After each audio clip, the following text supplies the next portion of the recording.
आचार्य भगवंत कहते हैं, तुझे गुरुओं ने कितना समझाया है कि बेटा मैं हूं ना, तो तू चिंता क्यों करती है। जब तक तेरी गुरु तेरे आंखों के सामने अपने चेतन अवस्था में है, छोड़ दे सारी दुश्चिंताओं को और लग जा अपने प्रशस्त पथ पर, अपने उन दागों को ढूंढने में, अपनी ज्ञान की पूर्णता में, क्योंकि तेरा उद्यम तेरे गुरु के माध्यम से ही होगा। तेरा पुरुषार्थ तेरे गुरु के संगति से ही सफल होगा। खोज अपने उन मोटे पाषाणों को जो अनंत काल की स्थिति को लेकर के कर्मों से तुझे दग्ध कर रहे हैं। उन प्रस्तरों को जिस दिन तू खोल देगा, उन प्रस्तरों को जिस दिन तू छांट लेगा, उस दिन ही तेरा कल्याण निहित हो जाएगा। आचार्य भगवंत यही कहते हैं, जिसने गुरु की वाणी को हृदयंगत करने का मन बना लिया, वो ही तो बत्त समग्गोड़ाणी समस्त पदार्थों को प्राप्त करता हुआ ज्ञानी कहलाता है। जिसके पास सब चीज मौजूद है। रे आत्मन, तेरे पास ज्ञान नहीं है? अगर ज्ञान नहीं है, याद करने की क्षमता नहीं है, तू कहता है मैं याद नहीं कर सकता। लेकिन गुरु कहता है, हे शिष्य, तू कैसे याद नहीं करता, मुझे जरा समझा तो दे। जब तू किसी श्रावक की संगति में बैठता है, जब तुझे कभी गुरु ने या गुरु के शब्दों ने तुझे तेरी दुष्कर्मी पर डांट दिया, बरसों की डांट तुझे आज भी याद है? कहाँ है तेरी स्मरण शक्ति कम? किसी गृहस्थ ने अगर कुछ गलत कह दिया, वो तू भूलता नहीं है। और यही कारण है कि तू अनंतान बंदी के झूले में नित्य प्रति झूल करके इस संसार को दीर्घ करता जाता है। रे आत्मज्ञ, तुझे अनंतान बंदी के झूले में नहीं झूलना, फिर किस में झूलना है मालूम है? विदुषी माँ, किस में झूलना है? तुझे स्वानुभूति के झूले में झूलना है। तुझे स्वानुभूति के झूलों में झूलकर बैठकर तुझे समता के झोंटे लेने हैं, तुझे सरलता के झोंटे लेने हैं। दंभ की रस्सी कस के पकड़नी है। अगर दंभ की रस्सी तेरे आचरण में आ गई तो उस झूले से झोंटे लेते लेते तू नीचे गिर जाएगा। कितनी बार उन गुरु ने तेरी अशुद्ध आत्मा को विशुद्ध बनाने की कोशिश की है, तुझे बैठ कर के समझाया है। लेकिन जब जब समझाने की कोशिश की, पाठ पूरा नहीं हो पाया, गुरु पृष्ठ पलट नहीं पाया, लेकिन तेरे दंभ पर ऐसी चोट लगती है, तुझे लगता है कि मेरी बेइज्जती हो गई, मेरे जो मान अभिमान के किले थे वो खंडहर हो गए। तू रोने लगता है, चीखने लगता है, चिल्लाने लगता है, अप्रशस्त भाषा वर्गणा का इस्तेमाल करने लगता है। कब जगेगा, कैसे जगेगा? अगर इन विषयों में लपटा रहा तो सच मानना कभी ज्ञानी नहीं बन पाएगा। ज्ञानी की पूर्णता के गुणस्थानों को प्राप्त नहीं कर पाएगा। उन गुणस्थानों को प्राप्त करना है, ऊंचा उठना है, तो मत देख अपनी पीड़ा को, इस पीड़ा को कर्मों की संतति मान। ये बेचारे कर्म दोषी नहीं हैं। अगर कोई दोषी है तो याद है ना, एक सुंदर लड़की को देखा आंखों ने, पकड़ा हाथों ने, अश्लीलता की शरीर ने और डंडा पड़ा, याद है ना? तो जब तुझे पता है कि मेरे गुणस्थानों की पूर्णता, जब सीढ़ी पर ऊपर चढ़ने का मन है तो एक सीढ़ी पर पैर तो रखेगा। उस सीढ़ी के पैर, उस सीढ़ी का नाम है मिथ्यात, उस सीढ़ी का नाम है अनंतानुबंधी, उस सीढ़ी का नाम है क्रोध। उस सीढ़ी पर पैर रखने से पहले तुझे उस सीढ़ी को पैरों से दबाना पड़ेगा, पैरों के नीचे कुचलना पड़ेगा। उसके अंदर सीढ़ी नहीं कुचलती, लेकिन सीढ़ी के अंदर जो क्रोध का मसाला है, जो मान का मसाला है, जो कसायों का सीमेंट है, वो दब जाता है। और दबा हुआ तुझे कभी तेरे पैरों को जकड़ नहीं सकता, पकड़ नहीं सकता। तू उसको दबा करके झट दूसरी सीढ़ी पर पैर रख लेता है। रे ज्ञानी आत्मा, विषयों से अनुरक्त होना है, विषयों से दूर होना है, ना इंद्री का विषय लेना है, ना मुझे मन के विषय में रहना है। इन दोनों विषयों से जब मैं विषयासक्त हो न रहूँगा तो निश्चित मान करके चलना, गुरु के एक एक शब्द मेरे लिए सर्वौषधि का कार्य करेंगे। गुरु की छाया विराट बट वृक्ष की छाया प्रतीत होगी, और गुरु का अवसान, गुरु की रिक्तता, गुरु का वियोग मेरे लिए मरने के समान होगा। महान भावों, इन्हीं शब्दों के साथ में हम इस अज्ञानी विषयासक्त जीवों की दशा को समझते हुए अपनी दिशा को सुधारने का प्रयास करें। इन्हीं भावों के साथ जय बोलिए कुंद कुंद स्वामी की। आचार्य कुंद कुंद स्वामी कृत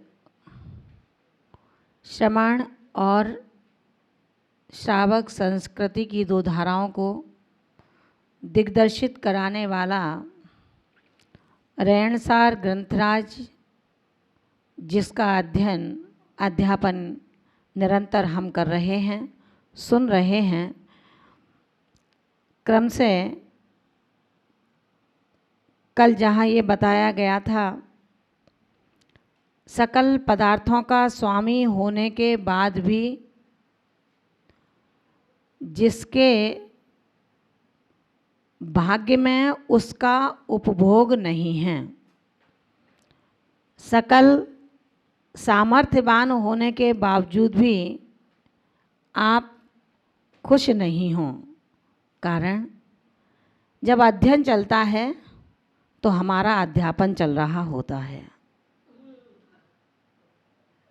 सच्ची तो है, इसमें हंसना क्या। हम रेणसार ग्रंथराज के लिए बैठे हैं और आचार्य प्रवर कहते हैं कि हे भावी भव्यात्माओं, आपको ये पता होना चाहिए कि आखिर मैंने इस वेश को धारण क्यों किया है। मैंने मनुष्य पर्याय को जो प्राप्त किया है, ये मेरी अनंत कालों की ऐसी पूर्ण संपत्ति मिली है, जिसमें जैन कुल और जैन कुल के बाद में आज इस संगति को प्राप्त होकर मैं अपनी सारी विसंगतियों को दूर कर सकता हूँ। जो विषयासक्त हैं, विषयों में लगे हुए हैं, ऐसे आत्मा शायद परमात्मा का साक्षात्कार नहीं कर सकते। अपने अंदर हम इतना अच्छा पुरुषार्थ पैदा करें, हम अपने अंदर इतनी अच्छी श्रद्धा पैदा करें कि हम जब भी अपने गुरु सानिध्य में बैठें तो उनके चरणों तक पहुंच पाएं, उनके मन में उतर पाएं। लेकिन ध्यान रखना, कहीं ऐसा ना हो कि उनके मन से उतर जाएं। शब्द एक ही है, एक से है और एक में है। मन में उतरना आपकी कामयाबी है और मन से उतरना आपकी जिंदगी की हार है। कौन ऐसा है जो हारना चाहता है? कौन ऐसा है जो युद्ध क्षेत्र में खड़ा हो और अपने शत्रु योद्धाओं को पराजित न कर पाए? आप भी योद्धा हैं और आप ऐसे युद्ध क्षेत्र में खड़े हैं जहां कर्म शत्रु योद्धाओं ने आपको चारों ओर से घेर रखा है। इन कर्म शत्रु योद्धाओं को पराजित करने के लिए हमें उन धातुओं के अस्त्रों की आवश्यकता नहीं है जिसको ढाल कहते हैं, जिसे तलवार कहते हैं, जिसे वाण कहते हैं, जिसे तरकस के तीर कहते हैं। हमें चाहिए तो ऐसा सुरक्षा कवच जो हमारा सुरक्षा कवच हमारे व्यवहार चार आराधनाओं को करने के बाद हमें प्राप्त होता है सम्यक दर्शन के रूप में। जब सम्यक दर्शन रूपी कवच हमारे पास में होगा तो सच मानना आपका कोई भी अस्त्र बाल बांका नहीं कर सकते। लेकिन जब सुरक्षा कवच ही न हो तो भला कौन बचा पाएगा? कल आचार्य भगवंत ने समझाया था, अज्ञानी और विषयासक्त जीव की दशा क्या होती है। अब आज बताते हैं आखिर फल को प्राप्त कौन करता है। चाहे वो फल अशुभ हो और चाहे वो फल शुभ हो, उस फल को प्राप्त करने वाला कौन? 74वीं कारिका में हम सभी इस चीज़ को समझेंगे। बथु समागुणाणि सुपतिदानि जहाँ फलम लहदी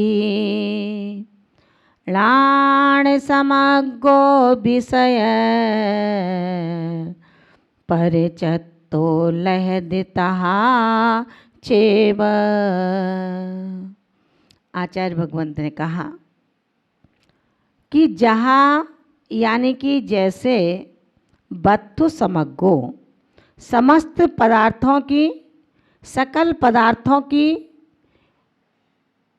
युक्तता होने के साथ जो सुपात्र दानी, जो सुपात्रों को दान देने वाला रानी ज्ञानी फलम फल को लहदी प्राप्त होता है, तहा चेव वैसे ही विषय परिचित्तो जो विषयों का त्यागी है, राण समग्गो और ज्ञान से युक्त है, ज्ञान से सहित है, ऐसा ज्ञान से युक्त ज्ञानी लहदी उस फल को प्राप्त होता है जिस फल को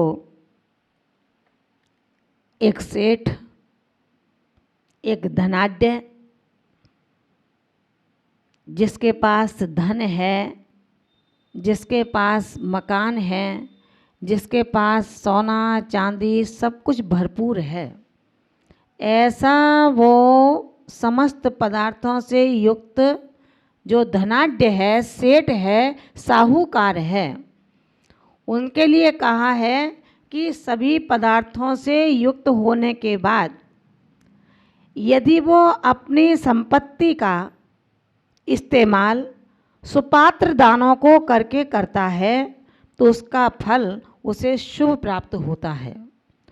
और जो अपने पास सब कुछ है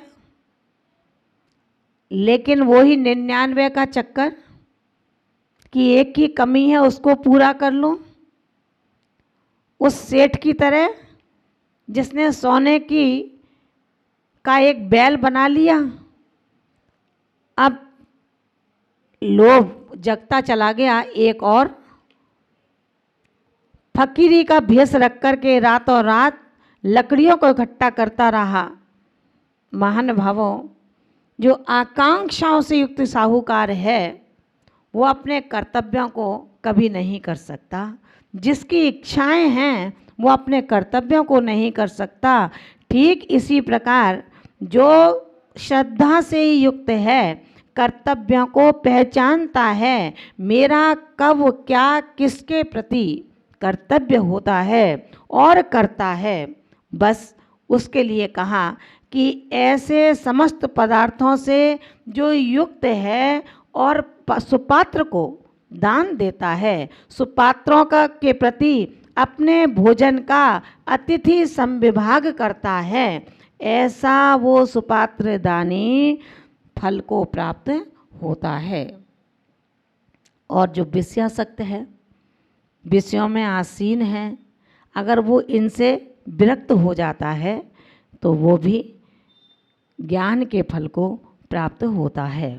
आचार्य भगवंत ने कहा है, ख्याति, पूजा, प्रतिष्ठा, लाभ की भावना से किसी भी श्रावक को श्रवण संस्कृति के उद्धार हेतु दान नहीं देना चाहिए। मेरा नाम हो, मैंने 4 महीने चौका लगाया महाराज का, उस पर एक बैनर लगवाओ, ये चौका किसका चल रहा है। आचार्य कुंद कुंद स्वामी कहते हैं, मैं नहीं कहती, आचार्य कुंद कुंद स्वामी कहते हैं कि अज्ञानी ख्याति, दान, पूजा, लाभ की भावना से पात्र और अपात्र किसी का भेद नहीं करता। जैसा मन आया, जैसा पात्र आया, वैसा दान दे देता है और संतुष्ट हो जाता है कि मैंने तो अपना कर्तव्य पूरा कर लिया।